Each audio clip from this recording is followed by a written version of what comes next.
This is a cylinder head off a 2013 Sonic 1.4 liter. The car, who has had nothing but troubles. The engines, in my opinion, are one of the worst GM engines ever made. It has problems with oil leaks, coolant leaks everywhere, intake, manifold, and valve cover. The PCV system is built into those two items. So when it fails, you got to replace the whole thing. And it's going to fail. It also has turbos that crack and all sorts of other problems. But anyway, this particular time, this car's been in the shop a lot. And I've made a lot of money on this car. But this guy was driving down the interstate and the car started beeping at him and giving him warnings that it was overheating. He didn't heed the warnings and kept driving. Car went into reduced power. He pushed the gas pedal harder. Just about everything you shouldn't do. So, I ended up having a coolant leak. He got to an area he could pull over. I went, checked it out. Had a coolant leak coming out of, there's a plastic piece on this side of the engine right here, bolts up, has a couple tubes coming out, going all over. Water outlet pipe, I believe is what it's called, technical name. And I replaced that because that was cracked. Not sure if that cracked and lost coolant and that's what caused the overheat, or if the overheat, because it's a plastic piece on the side of the cylinder head. So if the cylinder head heats up, that plastic is going to heat up. I don't understand plastic parts on stuff like this, but I guess car manufacturers have been doing it, and that's the way it is. But I'm not sure which came first, if the head gasket blew and overheated and took out that plastic piece, or if the plastic piece cracked and then he kept driving and took out the head gasket. That's my assumption, but who knows? Never will know. Anyway, this is the old head. We ended up ordering a rebuilt head, just quicker and easier to get it done. And then sending this one in the machine shop. Plus, I'm from a small city, and I've lived here, I think, 6 years now. Well, I'm not from a small city. I live in a small city now. But lived here about 6 years, and I talk to everybody. I'm friends with the manager at Napa, and friends with other auto repair places. And nobody could give me a place to send them out to. There was one place, I called them, they couldn't give me a price, which I kind of understand, because you never know what's going to be wrong with these things, but you should be able to get a ballpark figure. I mean, the last cylinder head I did was a few years ago in a different city, and I mean, I had a old-time machine shop that the guy, that's all he did, and he would charge a couple $100, get everything gone through, decked it, and replace any valves. And as you can see, this one's pretty crusty. I don't know if I can zoom in, the lighting isn't the best, but the valves are pretty crusty. And this is cylinder 3 where it was leaking. But this across here, checked with a straight edge. Now, let me grab that straight edge real quick. Hold on. I can set the camera down without getting crazy. But I bought these straight edges. I just got them off Amazon. I got 2 of them. One longer one short one. And let me zoom out. I'm all the way out. So this is the straight edge.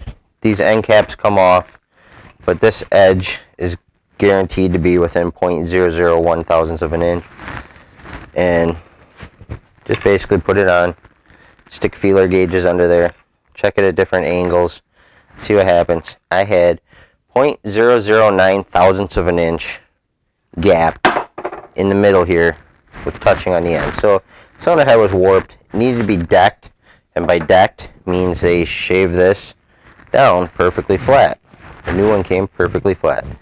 But as you can see, the valves are crusty. I poured water into these. These are the exhaust. I also did the intakes on the other side. And water was dripping out of a couple of the valves. So it needed a valve job. It needed a good cleaning. It needed to be decked. It probably was going to be expensive. We just bit the bullet. I think it was $700 for a rebuilt head. Got it here, got it put together, and whatnot. But just going over this thing, I ended up having to get this kit. And I just got this one from Amazon. U2, I don't know. But SKU number is 101004. Oh, sorry, 101014. Made in China. I mean, had good reviews on there. It says Chevy, Opel, Vauxhall, 1.0, 1.2, 1.4 liter. So this is what you get. I'll go over some of these and just sank it. There's a couple videos on YouTube. I wish I would have done it when I had the car here, but I didn't. So just gonna explain it now.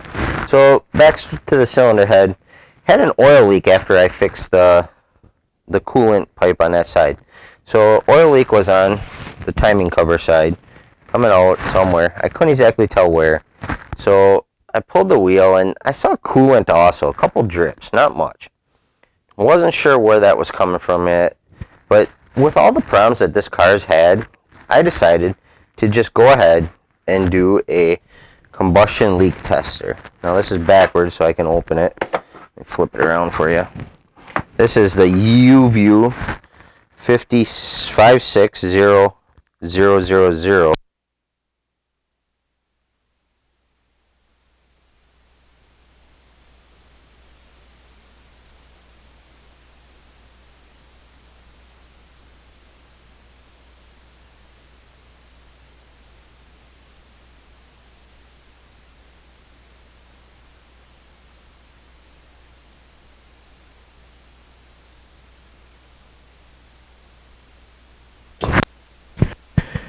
And I just throw it away when I'm done with it. You only put up to the line there where my pinky is, and then up to the line there where my thumb is, and then stick this in your radiator and squeeze the bulb. And what it does is it sucks gases. You don't want to suck coolant or fluid into the end. You just want to suck the air in the coolant expansion tank up into here, and if it'll change the blue fluid to, I believe it's yellow or green, if there's a leak. So that's where we're at there. That fluid changed color very quickly. Next thing I did was I pulled the spark plugs. They're easy to get to on this engine. Ignition module comes off. And then I stuck this little camera down there.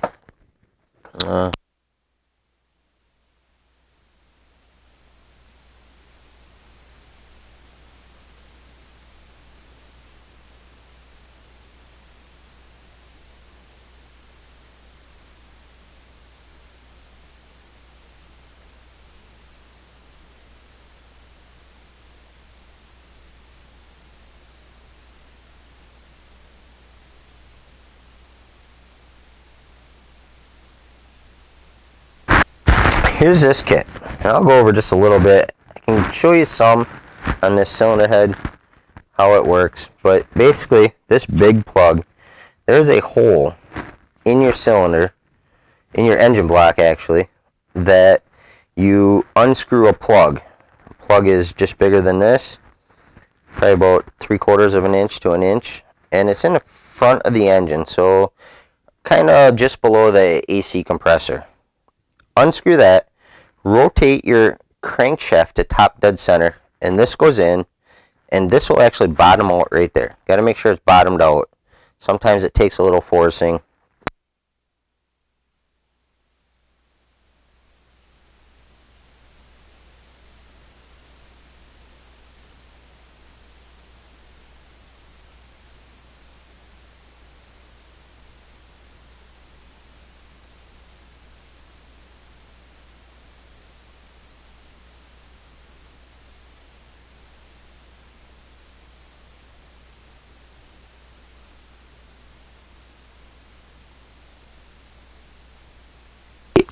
Now, so you have this circle. Sorry for the horrible camera, but have this circle that is up. this one needs to be spun 180 degrees. And I'll show you why right now, if I can get this out. So this tool, this is your camshaft holding tool. It basically slides into that slot right there. Now, because your camshaft can be either this way or this way on top dead center.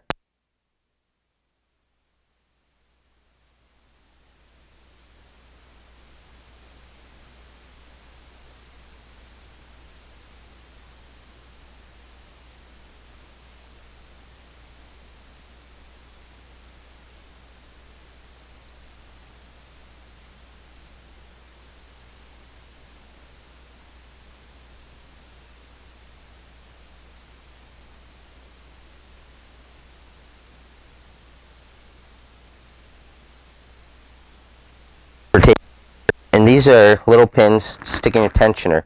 So on this cylinder head right here would be a tensioner. Obviously I had to use it on a new cylinder head.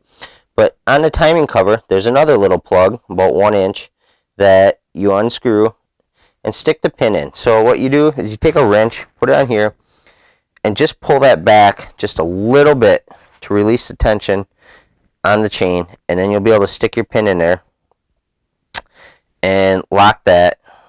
And once that's locked,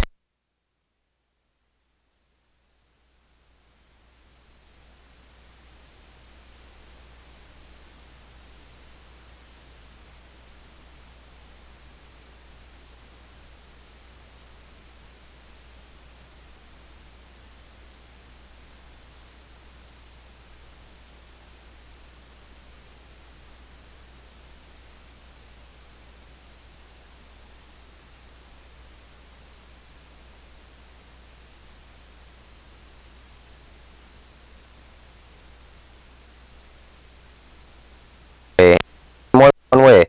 There's a YouTube video, and maybe I'll try and pull a picture up quick. I took a picture of the YouTube video. A guy had the actual printout of which way this goes. I also had to grind these out a little bit because they got in the way of something on the timing cover.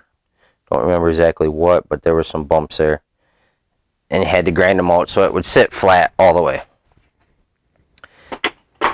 And the last tool is this one. And this just holds your gears. So